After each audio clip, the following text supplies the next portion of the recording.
একবারও চিন্তা করেন না যে আযাব ফসলের উপর আসে, আমাদের উপর তো আল্লাহ আযাব দেয় না।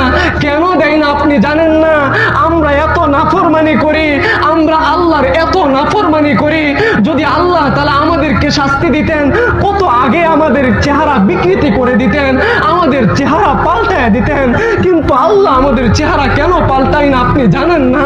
নবী যখন জমিন থেকে চলে যাবেন, তখন আল্লাহর কাছে বলেছিলেন, আল্লাহ আমি জমিন থেকে চলে যাওয়ার পরে আমার উম্মতেরা গুনাহ করে করে নাফরমানের শেষ সীমানায় পৌঁছে যাবে। আল্লাহ আমি তো জানি অন্যান্য নবীর উম্মতেরা গুনাহ করলে তাদের চেহারাকে বানর বানায় দিতা, তাদের খাবারের মধ্যে উকুন পাঠায় দিতা, তাদের ফসল ধ্বংস করে দিতা, তাদেরকে পশু বানায় দিতা। রব্বে কারীম তাদের চেহারা বানরের চাইতেও নিকৃষ্ট বানায় দিতা।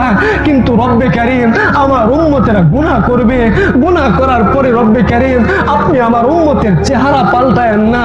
তখন আল্লাহ তাআলা বলেছিলেন, হাবিব আপনাকে আমি ভালোবাসি, আর আপনাকে আমি ওয়াদা দিলাম আপনার উম্মতেরা গুনাহ করার কারণে আমি তাদের চেহারা পাল্টাবো না। সুবহানাল্লাহ।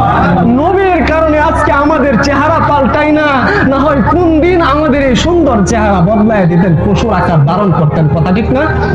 শুধুমাত্র নবীর দোয়ার কারণে এরপরেও আপনাদের কথাগুলো কাজে আসে না, এরপরেও আপনারা নামাজে আসেন না, এরপরেও জুমার দিন দেরি করে আসেন।